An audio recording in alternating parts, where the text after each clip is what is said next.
All right, and welcome back to the Self-Selecting Podcast, episode 24. And we are here today with a very special guest, someone that I've looked up to for a long time. I've known in the fitness space, in the fitness industry for, what is it? I mean, are we talking like almost 10 years, just shy of 10 years, Yeah. give or take? Alex Bush, you guys, we're sitting down with Alex Bush today. How are you doing? Thank you for doing this. Thank you for being here. How are you? Well, first, thank you so much for having me, and I am doing well. It is tremendously humid here in Ohio. That's probably my biggest thorn in my side at the moment, but overall, I am doing well. How are you? I'm good. I'm good. It's been an interesting morning. It's going to be a day. Yeah. It's going to be a day. But I'm glad we get the opportunity to sit down and chat. I think to start off, I want to give the listeners a little bit of a background. So if you would, just kind of lay out like how you got to where you are today. Because you and Sue, y'all are doing some big things, big moves in the space. Thank you. So, to give some background for the audience, I started while I was in college. I got very into the trenches of being the nerd that I am around training and was obscenely obsessed with everything around resistance training, getting stronger, building more muscle from the moment I took my first anatomy course. And it was love at first sight, and the passion and enjoyment has only expanded as the 12 years have now passed since the time of me really getting into everything. I was very fortunate to have great overall guidance through mentors and teachers throughout high school and into college around resistance training. And it's just been something that I've been tremendously passionate about. And I got started by just cold DMing people on Facebook to make training protocols for them. So I was literally just sending messages on Facebook. My original price would be $20, and just I wanted to write programs for anyone that I could talk to. So anyone I messaged, I just asked if I could write them training, and I'd start at $20. But honestly, if they gave me $5, I was more than willing to do the job. I was just like, I just want to get reps and see what works. And so through that, that was like the first bit of time, and we were doing YouTube videos, and I was selling these programs on Facebook to anyone who would buy them. And that was kind of how I got my first bit of clients, is that the people who I reached out to, I probably got to write between 50 and 60 programs over months.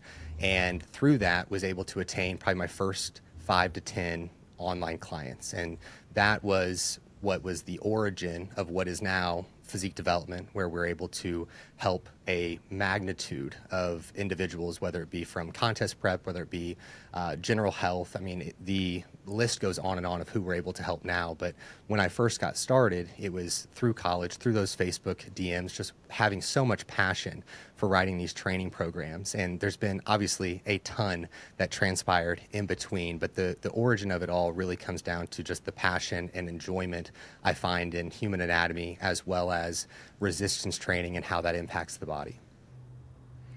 Amazing, amazing, and it's one of those things. I'm sure your vantage point you've been able to see as a coach within the space. I guess within the space of bodybuilding, specifically on the female side. Would you say you've seen really the evolution in training? I guess the way I have. I mean, because like when you were first in the space, I mean, like we're talking the bikini division. What it came out like 20, I want to say 2013, Yeah. right? And I mean, like at the time, like it really was the lowest barrier to entry, and it still obviously is. I guess what are some of the changes that you've seen in terms of coaching back then, writing for female bodybuilding athletes as opposed to now? So the evolution is wild to think about, because when it first started, it was just a more of a pageant than a bodybuilding competition. It was really centered around the athlete being pretty, as well as having good overall proportions. It wasn't a very lean physique, and it was, being able to be charismatic on stage, those different factors. And it was very simple. And as you said, it being a very low barrier to entry. And now, if we just go from start to where we're at now, you think of it now being that you carry so much muscle tissue in relation, right? And there's way more tissue, there's way more conditioning, and there's a lot more that is going into consideration when it comes to the program design, as well as the specificity of exactly what needs to improve for the physique, because we're not just talking glute training anymore, right? We could look at a program for someone who is at the early stages of competing in bikini, and they may have just had a couple of glute exercises that were going to be maybe the RDL, maybe the glute bridge, and it was pretty cut and dry. And now we're in this space where you're getting feedback from Sandy of, I'm needing to see more mid glute. I'm needing to see more lower glute. I'm needing to see more upper glute. And so you have clients coming to you, especially on the national stage now, being like, okay, I have great lower and mid glute. I do not need more tissue to this particular area. But for me to attain my pro card, I'm needing to bring up just my upper glute. My upper body does not need more love, so we need to be able to maintain this muscle tissue. But I need this one specific area to be able to improve. And if you were to have that type of conversation with the person who was at the beginning of the bikini division, they would look at you like you have four eyes. They would be like, what in the world are you talking about? I'm just trying to get up on stage. This seems absolutely insane, but it's gotten so much more nuanced. It's gotten so much more competitive, and there's so much more detail in the division now when it comes to just the presentation overall. Like, the building muscle is a big part of it, obviously, but there's so much more that goes into it, whether it be the bikini, the hair, the makeup, obviously the posing. There's so many different avenues that really go into making a great bikini competitor now. Totally agree. And I think that's one of those things that oftentimes we can harp on, like, athletes being overly specific with, okay, they're coming to you or I with these needs that are objectively very specified. But truly, I mean, like, no one is showing up with that perfectly balanced physique on stage and is being awarded for it at this point. And I mean, like, when we really get into the weeds of, like, what are the things that have changed in terms of the requirements despite the criteria remaining the same, I mean, like, the big area that I see that is evolved and now has a much greater emphasis is the glute med. And it's something that, like, back then, gosh, like 2015, 16, 17, we had almost full, like, visibility of the outer parts of the lower tie-in, but there was never visibility of the very bottom. If you saw that, you were like, oh, she's etched. Like, that's way too conditioned. Her body fat's too low. She came in too hard. Now, not only are we seeing the visibility, but then we're also seeing incredible depth. So, like, the dynamic range from the shadows to the highlights in the glutes. So that's oftentimes for listeners, when I refer to, like, the projection, you're seeing density that you can't seemingly, I think for a lot of people, you can't compensate hard enough with the conditioning to make up for a lack of projection. But then you have this muscle that, I mean, I almost, like, categorize it as its own muscle entirely. You have the glute med that for a lot of athletes, I mean, is very much reflecting something that I consider is boxed out. I mean, like, yes, body fat's going to play a big role in it. Really, the predisposition to where they store body fat is going to play a role in how it's displayed. But for those athletes, even ones with very narrow waist, very petite frames, I mean, they're building hips that very much resemble, like that hourglass shape via the glute med. So absolutely. I mean, you have clients that are coming to you and I who are, I have done well on the national stage, but in order to cross into that next level of competition, I need these body parts further developed. And for me, like, I see a lot of common complaints, and, like, we've talked about this off camera about, like, things that people bring to us that it's like, I just, okay, well, it's this again. And that's kind of what I want to get into today with you, because I think with your experience and really how you approach coaching, I think we can offer, I know you can offer a lot of value to listeners related to really troubleshooting these common complaints. So just kind of what I had listed off is, for the athlete that comes who's like, hey, you know what, I need more glute, or I need, more specifically, I need more glute med, I need more glute max. You take a look at their programming, maybe it is sound, but they're not able to get a good mind muscle connection. They're going into their workouts, maybe they're getting something that resembles a pump. What is your diagnostics? What's your approach to troubleshooting that complaint? So this is actually something I have never shared on any podcast. The amount of podcasts that I have covered when it comes to glute training, I could not believe that I have not shared this. Like, I was thinking about it earlier, and I couldn't believe these are things that I'm touching on in my check-ins very frequently, and now I'm finally putting out into the public. So anyone who is listening, get out your notepads. This is going to be tremendously helpful, potentially for you, or if you're a coach yourself, tremendously helpful for your clients. So what I do here is that we actually need to pay very close attention to the feet when we're going through movements that are going to be training the glutes, because what is often the case for individuals who have not had maybe a ton of resistance training, or you see this often just with females in general, is that they're going to have a higher arch to their foot. And so when they're going through these movements, whether it be the RDL or it be squat variations, a lot of the weight is going to be sitting through the outer portion of their foot and through their heel. And what this is going to create is going to be external rotation of the pelvis, but also external rotation of the upper leg as well. And so by having this position, we don't allow for the glutes to be in the most leveraged position to be able to contribute to the hinge or contribute to the squat action. And so as we're lowering through the weight, we want to be able to have that internal rotation to the pelvis and have our weight be more centered over the midsole or more to the inner portion of our foot. Not so much that we're just like rolling onto the inside of our foot, but we want to have more of that weight on the inner portion of the heel and then more on the ball of the big toe. Like, that's going to be two contact points.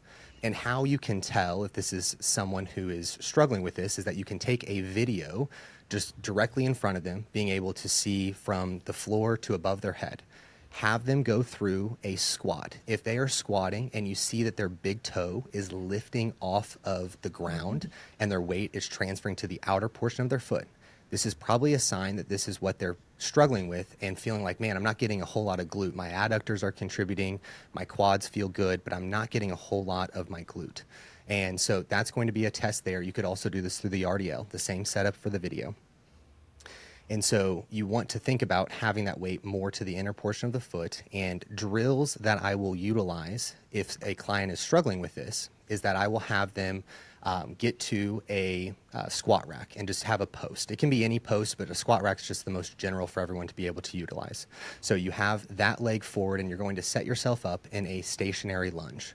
So you have the post on the side that the leg is forward, and then you're going to have weight in the other hand. It doesn't have to be heavy. This is more of a drill rather than it being like, this is how I'm going to grow my glutes today. This is kind of getting warmed up. And so you'll have the weight in that hand and you'll hinge at the hip and then squat down into that lunge. And you just want to be able to create great tension in the glute, and then making sure that the weight is on the inner portion of your foot, and really be cognizant of pushing that arch of your foot into the ground, and then being able to drive out of that, not standing up with your chest, but being able to push through that lunge. That is one drill there. And then if the client is still having a little bit of issues, what I'll have them do is get on the ground and do a glute bridge from the floor. I'll put either like a yoga block or like one of those small, I don't know, like Lifetime Fitness has these. They're like Yeah. small gray balls that are not They're not like overly well aired up, but you can add a little bit of pressure between the knees. And so then you'll place the yoga block or the small gray ball in between the knees and then go through the glute bridge and make sure that we're really driving through the inner portion of the foot and not getting into extension of the lower back and really seeing hip extension transpire. Because if we're seeing the extension through the lower back, then that's just going to be the compensation for the hip extension that you're not able to get to, or you're getting outside of your active range of motion. So those two drills alone will help tremendously. And then also just being cognizant of how you're getting pressure through your foot. And something to expand on that is that you're not going to be in a spot where now you're not having any pressure on the outer portion of your foot. We want to have pressure throughout the entirety of the foot, but we do want to have a little bit more of that being placed towards the inner portion of the foot specifically. I love it. I really hope that listeners took notes to that, because the concept around like early bikini training, bikini building and bodybuilding, that was something that was really, I drilled home for myself, is keep all of the weight in your heels. If you want glutes, if you want to reduce quad activation, it's just all in the heels. Super wide stance on the leg press, go as high as you can in just the far upper outer corners and just stay there. And that's your range of motion because of your division. And for myself, what I've experienced is focusing on more of a neutral stance and full foot pressure. That has been incredibly helpful in keeping my center of mass where I want it to be in these movements. Another thing that I feel like is good for listeners to at least take note of is just looking at their pelvic stability throughout these compounds. If full foot pressure, if that's an area that they've checked off, if that's something that, they can say, okay, I'm where I need to be. Just taking a look at the lumbar and considering whether or not we're actually starting and maintaining a neutral spine throughout the movement. I think oftentimes we forget that our lumbar is going to follow our C-spine. So if you are in that hip thrust, which we see, I see weekly from clients checking in, is okay, like this is how I've been doing hip thrust. I can do a lot of weight, but I'm not really feeling my glutes. Maybe at a high enough volume, which ties into our next question, but really assessing and encourage athletes in video form to double check from head down to the hips what is happening. And if any portion of that is becoming looser, is becoming relaxed, it's going to be really difficult to activate the glutes. And particularly if we're talking about a squat and RDL, you're likely going to be recruiting secondary muscles. And eventually, even if you manage to push yourself through a program, through a phase without proper form, you're going to hit that bottleneck where that pelvic stability is truly limiting. So I love that. The next thing that I wanted to get into, because I know that at one point in my career, I was all about the volume. I was like, okay, let's make it as efficient as possible. I'm not seeing the growth I want. Let me just add sets to my workouts. I'll just add 4 sets to my legs A. What are your thoughts about that? When you have an athlete come to you or athlete you're working with, they're just like, oh, I felt like it was time to just add an extra set of squats, RDLs, and hip thrust. How do you address that? How do you manage that? Goodness. So with volume, I would go as far to say that volume is probably not your issue. Like the amount of volume that you are performing is 9 times out of 10 not going to be the issue in which you're not seeing the results that you wanted. I think that there are much more things for us to focus on first and foremost and have checked off of our list before we get into the conversation of like, how many sets am I performing? I think that the first thing is obviously going to be the execution of the exercise. Like, are we performing an RDL in a way that's going to best bias our glutes? Are we performing a squat variation in a way that's going to best bias our glutes and feeling confident in that?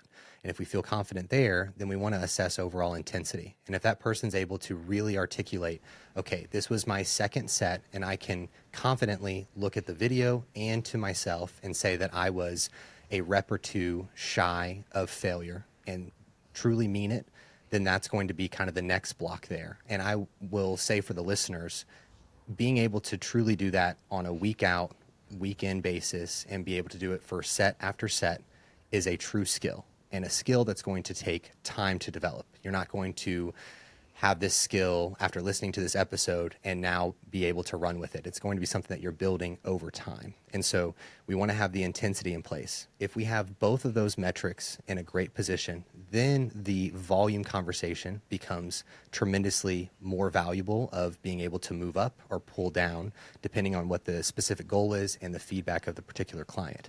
And so when we look at the volume allocations, I may start a client at a specific spot to just get data collected, because when they generally come to me, we're addressing one of those first two factors. So the data that they had before we worked together is not going to be overly valuable to me, because the way that they executed and the intensity that they trained at was going to be very different than what they're at now. And so I may start in a place where it's only 10 sets across the entirety of the week, because I am much more of the thought process that we are looking for tremendous quality over quantity when it comes to training. Not only are we trying to be very efficient with our time, but we're trying to maximize results. And if I'm unaware of the quality in which we are attaining for the exercises and the sets that we're performing, well, collecting that data and being able to give reason to why we are or why we are not seeing the progress is going to be very tough. So getting that data collected and being at that understanding is really important. So I may spread those 10 sets over 3 different sessions. They may only have one movement on each of those days, 3 sets, and then 4 sets, and we just want to get great at it. And then we can start to build upon those sessions over time, provided that we're confident in the first 2 things that we talked about. I love that. And I really think that ties well into the next complaint that I get, which is the athlete who kind of comes to me and is like, hey, you know what? I need to build my glutes. Sure, I might not be the densest athlete on stage, but this program you have laid out, I'm a little worried. I'm a little worried that it's going to be too much quad, that it's going to cause my erectors to grow, that my waist is now going to become thicker. Is that something that you see a lot of, where an athlete, they see that starting program, and it's not even necessarily complaints. It's just like, hey, truly, like I don't know any better. I feel like this is going to move me further away from my goal than closer to. I do hear this from time to time, and they're valid concerns because they only know what they know. And if what they're seeing is giving them this feeling of this is going to be too much, whether it be erectors or quads, then I understand where they're coming from. And it really comes down to just being able to educate of whatever the movement is that they're speaking to. And for the erectors specifically, we're looking at a lot of the hinge-based movements. Okay, so if we're looking at the hinge-based movements, what within our execution can be improved so that we're not getting as much erector involvement than what you may be concerned with? Because when I'm writing the program, I have a lot of experience as well as confidence in myself that our goal is to grow glutes, and that's going to be what transpires if everything is done according to the plan. And so if you are thinking that it's something different, we have a misinterpretation of how something is being executed. So then we get down to the nitty gritty of like what the core of the issue really is. And 9 times out of 10, it's going to be the execution. Like if you're walking out of your more hinge-based lower body day and you are very much so complaining, getting out of bed, brushing your teeth, going through your day of, my back is killing me. I don't have a whole lot of soreness. I have fatigue through my glutes and my hamstrings, but dude, my back is the problem. Then you are your own problem. We've got to get into the nuance of like, what is causing this to be the issue? Are we getting outside of our active range of motion? Are we generating a lot of force vertically out of the hinges rather than in the horizontal plane where we're trying to get more glute involvement? That's probably going to be something to speak to as well. Then we go on the other side of the conversation and talk about quads. Now, with quads, this is going to be something where when we're looking at squat variations, how are we going through the knee flexion? Are we able to better bias hip flexion and training through hip extension relative to knee flexion and training through knee extension? Things like split squats, things like the leg press. Can we get ourselves better set up in those exercises to better bias our goal of growing glutes relative to that quad tissue?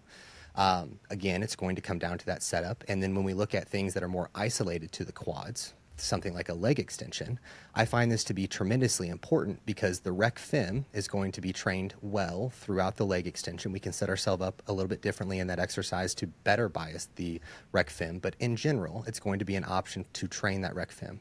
And the rec fem is going to be helpful in the pelvic stability. And I find that a lot of women who come to me wanting to grow their glutes, one of the things that they have a real hard time with is having pelvic stability. And if they find themselves in a position where they're going into the hinge and they have sciatica, they have lower back discomfort, a lot of that is because they're not able to get their pelvis into more of a neutral position, and they're just constantly in this anterior pelvic tilted position, especially for competitors, because it's like when you are posing, we're getting into that anterior pelvic tilted position.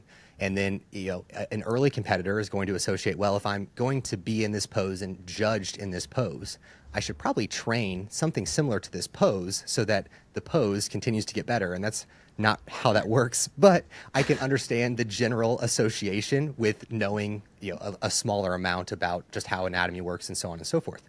So that all being the case, I think it comes down to having conversation and giving education to better or further their understanding on the particular topic.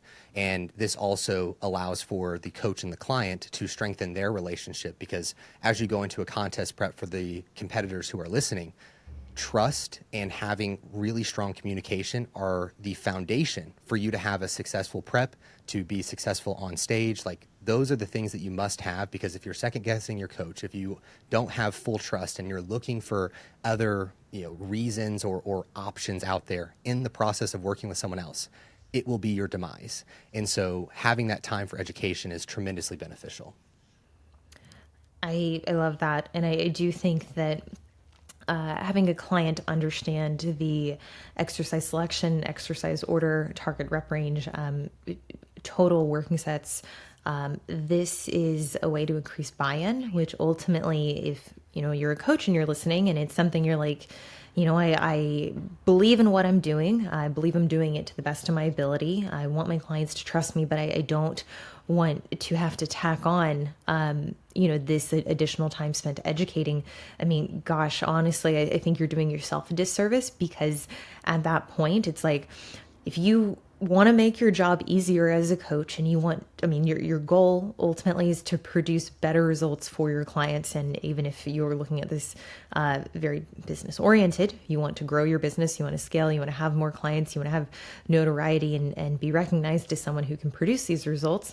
Well, in order to do that, if you have clients who believe in the methodology and can do so even if you're not hounding them, even if you're not micromanaging, this is what's going to facilitate that goal. So it might seem like on the front end of working with a new client that, do I have to, am I required to walk them through and answer these questions? But it's like, you're really doing yourself a disservice by not, particularly for the clients who are more curious and who are very interested in understanding what we're doing, why we're doing it.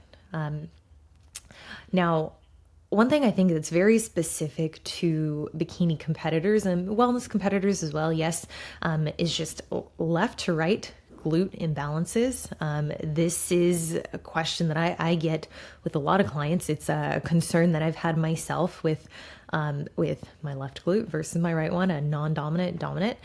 How do you go about addressing glute imbalances? And is that something, when you have someone come to you and like, hey, should I just do more reps on the non-dominant side? What are your thoughts there? So the first thing that I like to address is going to be asking how they sit. How do you sit throughout the day? Are you consistently throwing your right leg over your left? And that's just the natural way that you sit every day, because that's going to shift our pelvic positioning throughout the day. And we're going to have muscle lengths that are a little bit more established when sitting in that way on a very regular basis. Because these are things that happen and you just do for decades. Like, you just continuously throw the right leg over the left or vice versa. And so when we look at that specifically, maybe we can spend a little bit more time just sitting with our legs right beside one another rather than always crossing them over.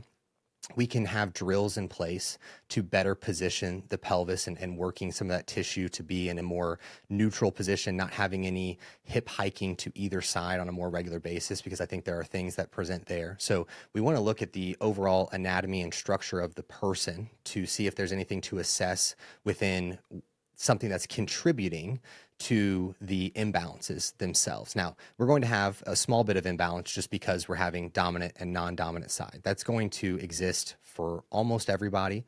You're going to have the few that are tremendously blessed and just have really great balance. I would just assume all of us don't have it. And if you're one of the lucky few, it's like that's just a bonus. So you're working to figure out and make sure that structurally you're in a good position. Now we're looking at unilateral work within training.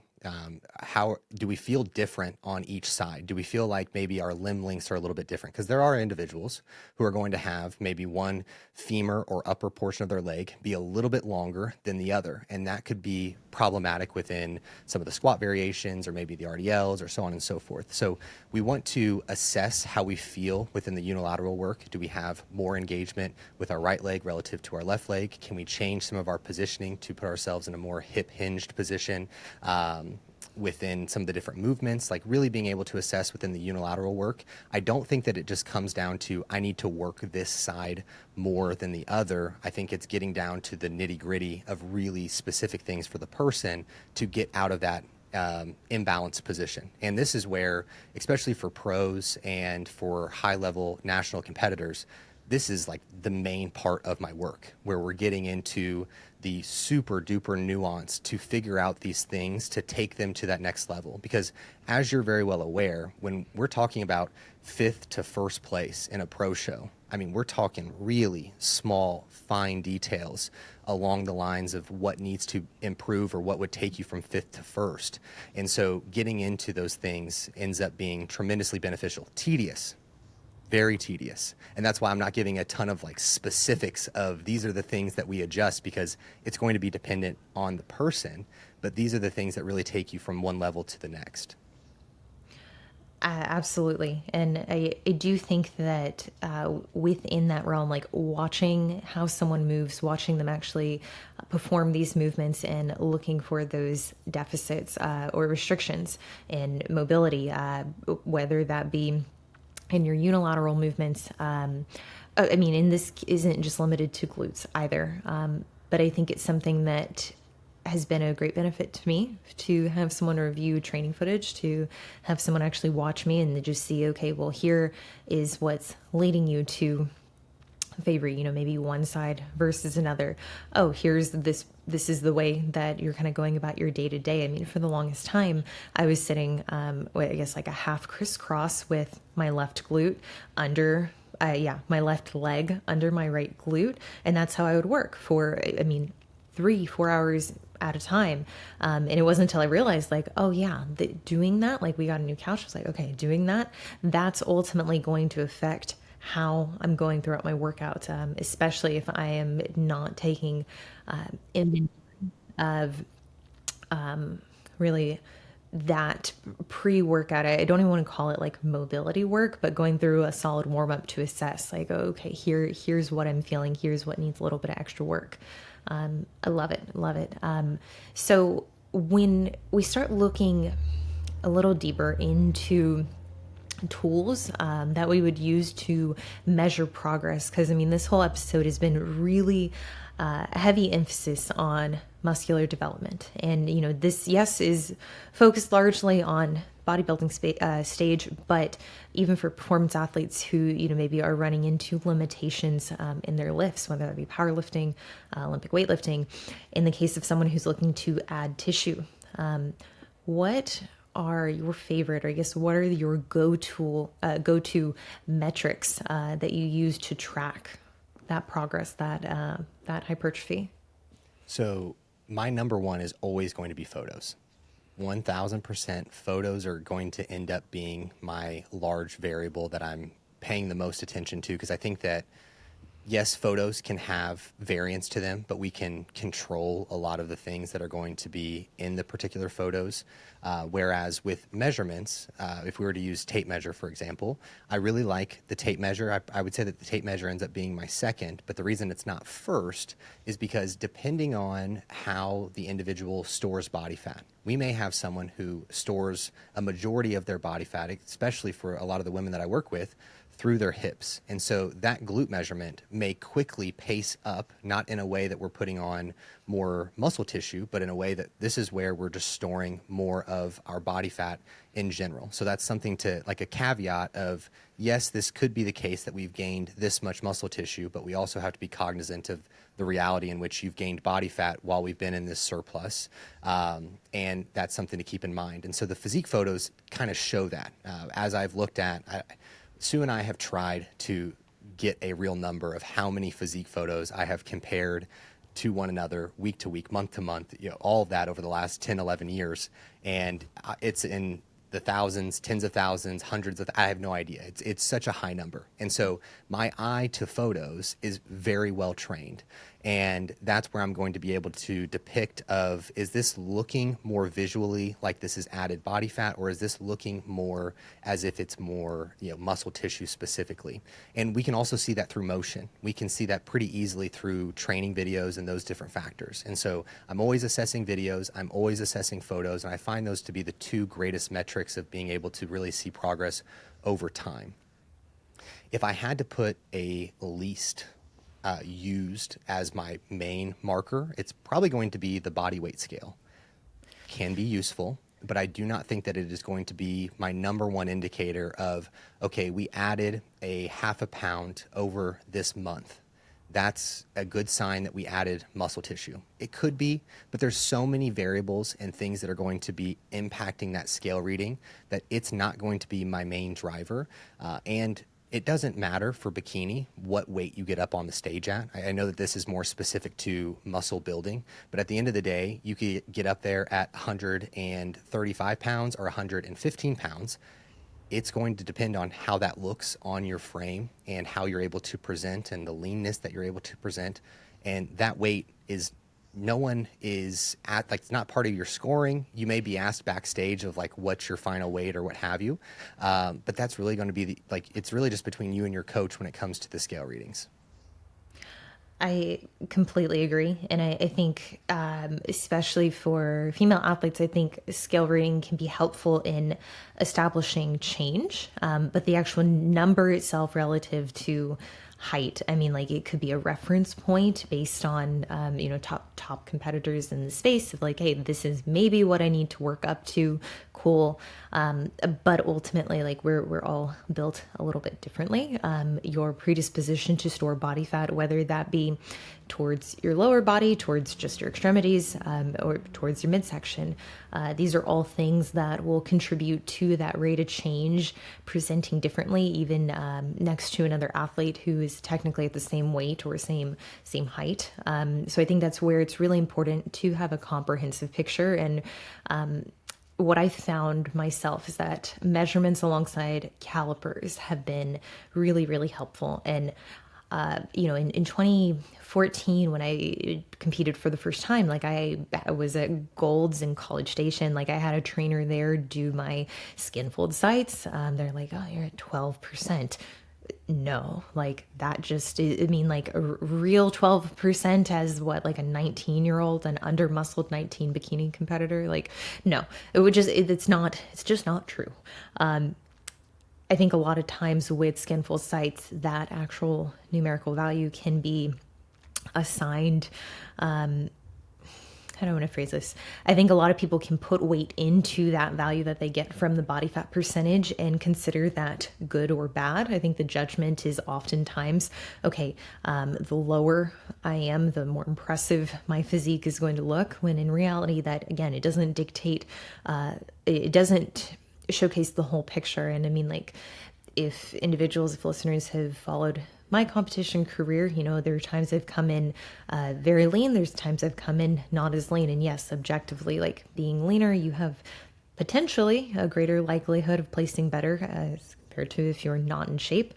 But that really isn't our goal within bikini. It's not to be the leanest physique or have the lowest body fat percentage. So I think that's where, particularly with muscle building, like being able to understand, okay, this is the body fat percentage, or I don't really, I guess I don't really like the percentages, but I do like using like in millimeters, like the pinchable fat compared to my last stage look, my leanest physique last prep, and considering, okay, okay, if you do a mini cut within your growth phase, how close are you? Are you actually within striking distance? And I think that can be really helpful. Some would say, okay, it's a little much, and most competitors don't need that kind of data collection, and perhaps, but for the athletes who maybe are having a harder time gaining, they're not seeing as vast of changes in these metrics. I guess, like, for your clients, do you oftentimes run into individuals who their expectations are potentially a little greater in what they're hoping to see and change in, let's say, like measurements, for instance?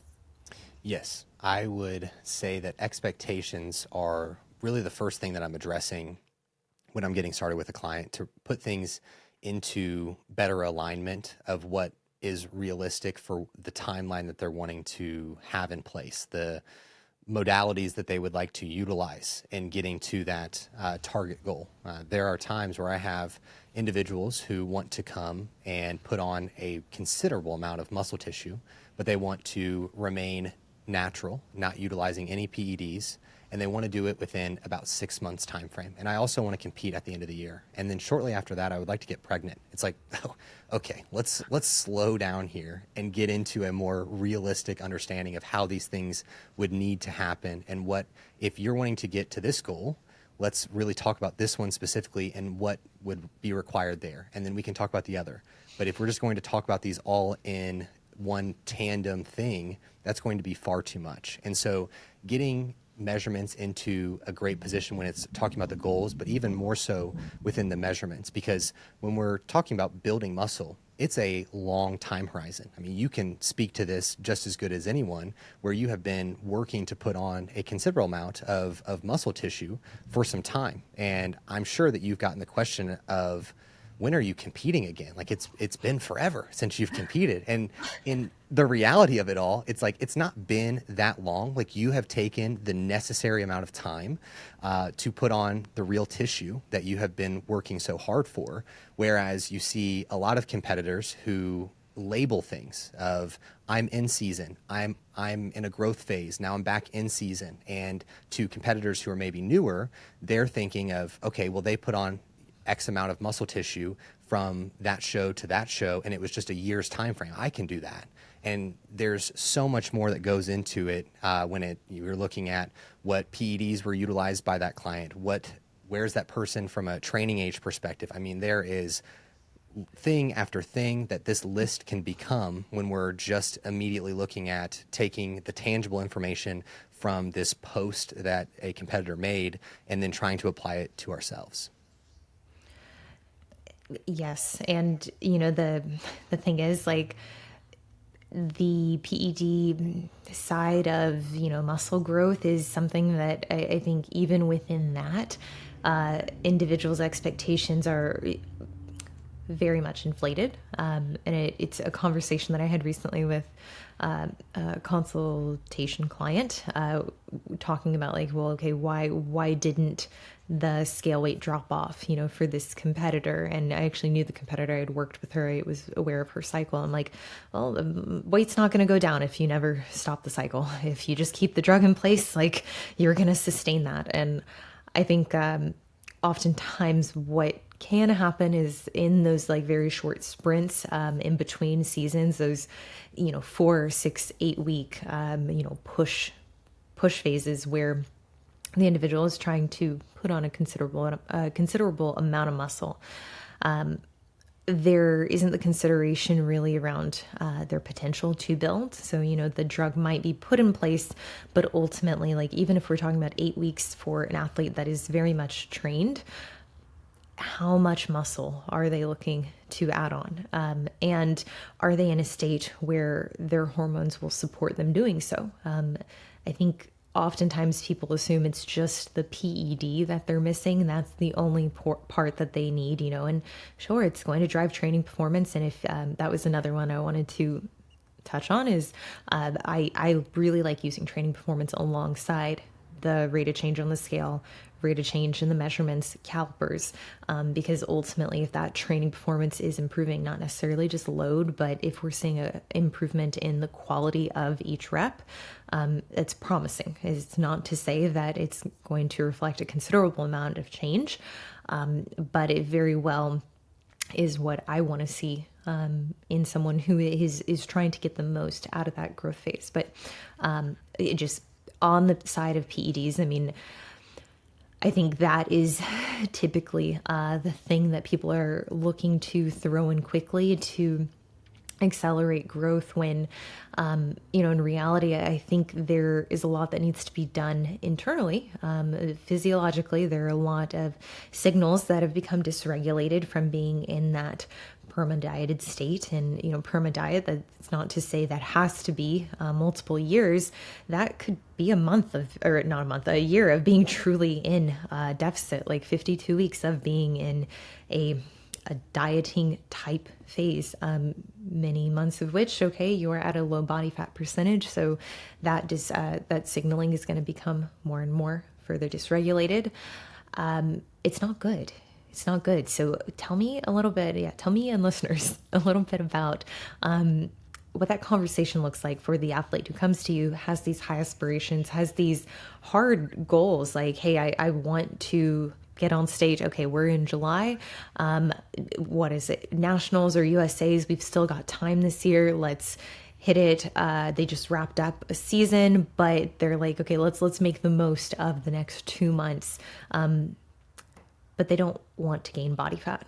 They don't want to see scale weight go up very much at all. So you're saying they're coming off of a prep, and then they're saying we want to just take 2 months and then get back into prep? Yep, and they don't want to gain body fat in those 2 months. They want to hold the physique. So this is an instance where I am going to get on a phone call with the potential client, because if they are my client already, we've had conversations that would be around this, and this would not be a question that would come from a current client of mine. So for the client who's reaching out and wanting to make this happen, I would illustrate the understanding of what they're trying to accomplish. Like, this is a very far-fetched, almost impossible goal that you're trying to attain, and you are putting it in very simplistic terms to make it feel far more attainable to yourself. And I want to give you the real context of what this is going to look like and how crazy this is. And oftentimes when I'm able to lay that out of what would somehow need to miraculously happen in a time frame that's never happened before for anyone. I mean, we can make people can make posts on social media and say it happened for them, but for it to truly happen and have all this muscle tissue built and regaining cycle, so on and so forth, it's just not going to be the case. And so teaching on that and giving that real explanation of what that would entail opens their eyes and gives them better overall perspective. It is a little bit of a downer to the competitor because they're excited. Like, they probably just came off of the stage, not getting the placing that they want, and they are very motivated by that immediate feedback, and they want to make the change right that moment. And the beautiful thing, and also very challenging thing with bodybuilding, is that it is a time game. You need to take the time necessary to put on the necessary tissue to be great on stage. And I also really vocalize to competitors that when we are dieting so frequently, we are making dieting more challenging on ourselves. We have to get more and more creative with how we're going to push the boundaries to get to that level of low body fat time again and doing it again. It's not going to be just a rinse and repeat process of this is how I did it last time, and I'm going to take the exact same deficit, I'm going to take the exact same amount of cardio and just rinse and repeat. Like, that is not how this all works, because our body is tremendously intelligent, and we're going to get more efficient with the things that we're utilizing to take care of our body. And so we have to do different things each time. So honestly, the less that you are dieting, the less that you're competing, the more likely you are to be a great competitor, and one that can really see sustainable change over the long haul of your competition career. Like, if you are competing every single season, the amount of progress that you're going to make is minuscule, and you are going to have to fight tooth and nail to make that minuscule progress, not only in muscle density, but also in improvements in your conditioning. Like, both of those things are going to be very tough to make considerable improvements if you're doing it every single year. Like, I think the bare minimum would be competing every other year to see real change, and that person would have to be very diligent in the process of, I'm competing this year, and then I'm taking the latter half of that year and then all the next year completely off until I compete the following year. But I'm taking it very serious, tracking my food, having everything in place, just as if I was still in prep. Like, that would be what you would have to demand out of yourself to make progress that quickly. And I just don't think that there are that many competitors that want to have that type of lifestyle. More often, they're going to want to have the situation where they compete, they love being that lean, and then now, oh my gosh, I don't want to put on more body fat, so I'm just going to get back into prep, but now I'm upset because I got the same placing, or I placed worse, or it was harder for me, I had to do more cardio, I had to get into a deeper deficit, and then now we have resentment to the sport. It's like, that's not the sport's fault.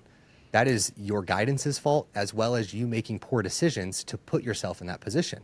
And so we can have a much greater outlook on bodybuilding and the benefit that it can have in people's life if we just have a more strategic and thoughtful plan, and not just like, this is my crutch and I'm going to compete constantly so that I can stay in a leaner physique almost all the time.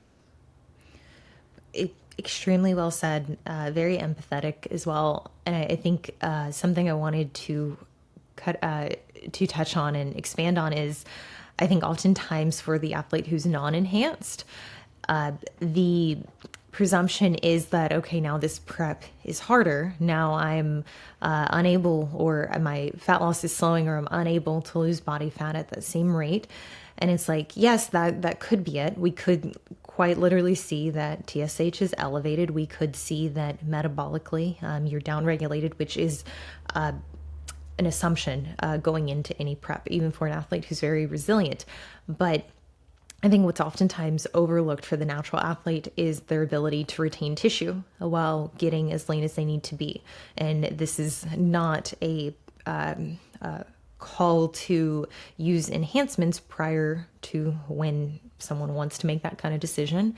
But I do think that a consideration needs to be made around what you're seeing and determining whether or not it is a stall in impedance, a slowed rate of fat loss, or if it's the fact that now you are losing tissue, meaning that you could get to the same weight, you could get to your previous stage weight, but the look is going to be vastly different. It's not going to be as dense, and it likely won't result in a better outcome.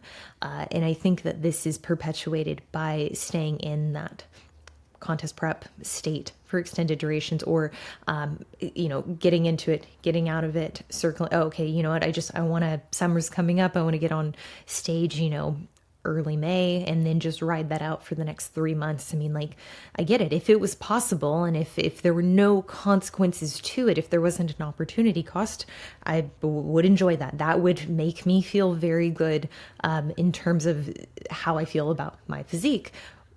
But also that's going to require making a lot of sacrifices to sustain that physique. And I think that's something that a lot of people forego when they're painting that picture and setting those goals. So I think it's important to, one, have very clear boundaries around what you're willing to sacrifice. And it really is only a sacrifice if it's something that, you do kind of favor the alternative. But, when we start getting into that, I would say the non-contest prep setting and the game plan for you as a coach.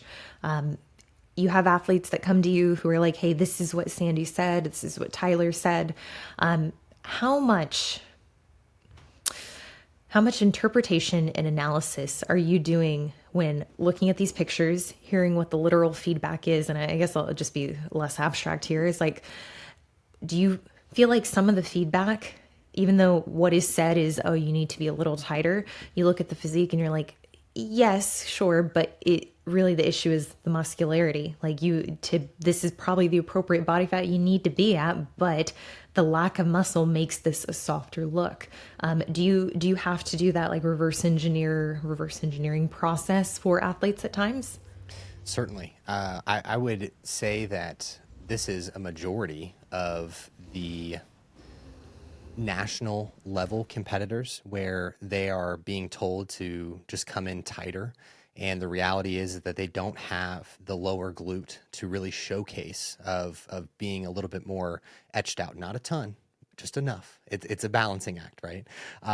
But really being able to have that muscle density and having a little bit more muscle maturity, both of those things coexisting to get to the level of conditioning that is required at that level, and especially from going to the national stage and being able to attain the pro card, it being something that the density is often the thing that is going to be separating them. Now, you can take into consideration, of course, the posing and the overall conditioning, those things being large markers, but the density to the tissue that you're presenting is a big part to that, as well as the balance. And so being able to decipher of it, is it really just a matter of getting a little bit leaner, or is it a matter of us taking some real time away from the stage and putting on tissue and improving the exercise execution and being able to set the program design in a much better position for them to actually be ready to compete? Because what I do see often when I am looking over programs, that either it's a lot of the things that they're good at within glute training, and there's a missing part to the equation of things that they have avoided when looking at how their glutes are structured or where things are at. You can often tell of like, oh, you're not very good at this, and you avoid this on purpose. Like this is your own doing to yourself, because this is hard, or this is something that you haven't really been able to master or gotten the right guidance on. And we need to lean into these things that you've been struggling with so that we can get better here to see the change in your physique that you want. Because I have seen also a multitude of cases in which clients are thinking, well, I've gotten really good at the hip thrust. Now, the hip thrust is going to be able to train the glutes through that shortened range, but there's a lot more to the equation. And it's not just a matter of, I'm going to continue to hammer the hip thrust because I like this, it feels good, I feel like this is the only movement I get good glute tension in. And then when they turn to their back shot, it's like, well, this is showing that this is the only thing that you've done. We've got some gaps here that need to be addressed. And so getting good at all the movements that, within reason, is the key. I love that. I love that. I think that's a really, really good takeaway for listeners. I think the last question I've got for you is, when you have athletes who come to you and are keen on, looking at others' Instagram updates, where this girl, was at the beginning of her prep versus on stage, and they deem that this progress is not only possible, but that's what they want to strive for. How do you combat that, comparing to other athletes? So this is something that I'm probably a little bit different than other coaches, is that each week with contest prep clients at the 4-week out marker and beyond, I have them send me a screenshot of their average time spent on apps. So I have them send the quantity of time that they're spending on Instagram, that they're spending on TikTok, and then I have them also, if it's too high from what we have established as our baseline, I have them go through their feed. Let me see exactly what that feed looks like. So just screen record and show me what you got. And then go to your explore page and do the same thing. I just want to see 30 seconds. And that is the biggest tell for the client right away of like, oh, I'm the problem. Like, all I'm looking at is other clients' updates. I'm looking at food the entire time. Like, this is my own issue, and I have full control to stop this. And so that is such a useful tool that I recommend to every coach. I recommend to every competitor. As cardio gets up, this is the big issue. Like, we have a couple, but when cardio gets up, clients are looking for, what in the world am I going to do for this 60 minutes of steady state? What am I going to do for the 75 minutes of steady state and beyond, whatever that case may be? And then they just start scrolling their phone and doing aimless things. And now they can't control their mind when they're on the treadmill. So now we're scrolling, now we're thinking about food. Now we're just comparing ourselves to who's on the other side of that phone.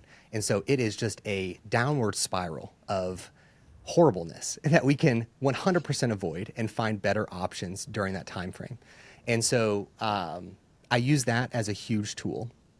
And then I also encourage the individual to just obviously focus on themselves. And we have that focus on themselves being centered around other activities for the time that they're spending on their phone. So let's say that the person is having 2, 3, 4 hours a day on Instagram. I have seen some crazy numbers. I have seen competitors have, like on the tail end of prep, 8 hours, 9 hours just on Instagram. And I am baffled at the fact that they're able just to scroll their phone that whole day. And I encourage them to get a real job. But outside of those people, we take that time allotment and say, what can we do that's more productive on a day-to-day basis to use that particular time? Like, are there things around your apartment or your house that can be taken care of? Can we take the dogs on an extra walk? Can we go and do errands? Like, what can we do that enriches your life that you are wasting your time on this app? And then what can we do during the cardio sessions that's going to be more conducive? I have some clients that are coaches themselves that I'm like, just go on Instagram Live. Just start an Instagram Live. It doesn't matter if anyone attends. I just want you, if you're going to already have it open, let's do something a little bit more productive as you do the cardio. And maybe you're answering questions from people following you or whatever the case may be. Like, if you are so game to have Instagram open, let's do something that's going to help you and challenge you to think deeper, answer questions, connect with your audience. Like, these are much more better, useful things for your time relative to you just sitting, scrolling, comparing, and dreaming about food. Oh, dude, that's powerful. I love that. I'm definitely going to use that. And I think my mind goes to like clients who struggle getting steps in, clients who struggle getting enough sleep, who have that blanket statement of like, I can't. This is just the way my day looks. I think that's incredibly telling. I really like that. And I encourage listeners, if that's something, I mean, like, if your coach does that, if that's something they do, amazing. But, taking a little audit for yourself and like, listen, I'm not one of those people who's like, hey, you need to set a hard, like, it can't be past 70 minutes. But I do think there needs to be some accountability with the amount of time you're spending on your phone, whether or not that time spent is putting you in a better place or a worse place. And this can, it's not just limited to Instagram. It can be YouTube, it can be Reddit, it can be, WebMD, whatever it is. But if you're finding that like, hey, I'm almost always feeling worse off after these long bouts or very frequent short bouts, what's that dialogue like? And I mean, like, are you just kind of sitting in that rumination of, in this case, looking at other competitors and like, oh, well, she got this progress because X, Y, and Z. Oh, she's competing too frequently. Oh, well, this coach, he's doing this. Maybe I should be doing this. I think the food porn, like, that's one that, I mean, it became a problem for me in several preps early on. And then I'm like, oh, yeah, it's because you're spending just a very gluttonous amount of time just thinking about food. Why do you think post-show you had all of these ideas around what foods you wanted to eat and overindulge in? I don't think it has to exclusively be a problem or be labeled as a problem if you're someone who can manage it. But I think it's also important that you're checking in and really auditing, okay, how is this making me feel? If it's not making me feel better and you're aware you're doing something that is negatively impacting you and you're continuing to do it, well, that's not good. Why are we doing that? Alex, this was great. I really enjoyed this. It was great chatting with you. Where can listeners find more information about you? You guys can find me at Alex Bush, BUSH, __ on Instagram. Then everywhere else, anywhere you guys are looking for content, you can type in physique development. PHYSIQUE development on YouTube. We have the Physique Development Podcast, which we've had Corey on and got to talk all things glutes there as well. You can find us on the podcast. You can find us on YouTube. We have a lot of exercise tutorials on YouTube. If you are someone who has a coach that utilizes Trainerize or other apps alike, we have gotten messages from those companies saying that we're one of the most used videos for the clients there, which is very exciting. So you may have seen my mediocre face and then my beautiful blonde hot wife with me. You'll hot, remember yeah. her more. You'll remember her more. And those videos are there. We have hundreds of exercises that are there. And that's really the main place. Instagram, YouTube, podcast is the gist. Amazing. Guys, thank you for tuning in. Real quick, do us a favor, rate, comment, like, subscribe wherever you're listening from. Thank you guys for tuning in, watching, listening. As always, we'll see you in the next one.